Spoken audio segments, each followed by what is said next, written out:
Il lui hurlait dessus pendant qu'elle préparait son dîner.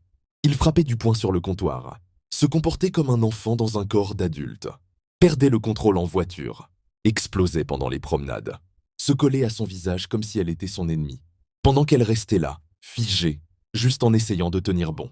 Puis, quelques heures plus tard, il postait une photo d'eux deux en train de sourire.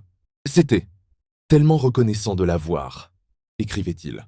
Mais ce qu'il voulait vraiment dire, reconnaissant qu'elle continue à faire ce que lui veut. Il ne montre que les bons côtés.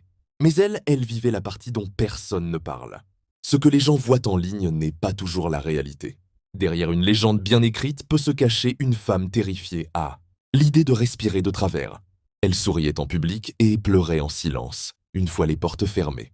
Étrangement, sa belle-mère, sa belle-sœur, sa belle-famille lui disait qu'elle était trop sensible, trop émotive, toujours le problème. Mais la vérité, c'est lui qui savait bien faire semblant. C'est elle qui vivait l'enfer.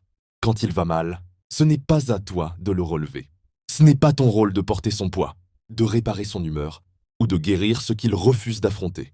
À un moment donné, ce n'est plus de l'amour, ce n'est pas de l'impulsivité, mais de la violence. C'est de la négligence de soi.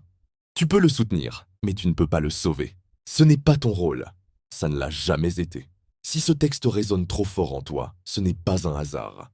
Peut-être qu'il est temps d'arrêter de le couvrir, d'arrêter d'espérer qu'il changera. Le véritable amour ne devrait jamais ressembler à de la peur.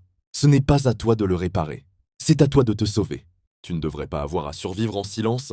Tu ne devrais pas avoir à rester. Tu ne devrais pas avoir à te justifier. Tu mérites la paix. Et un jour, tu vivras sans peur.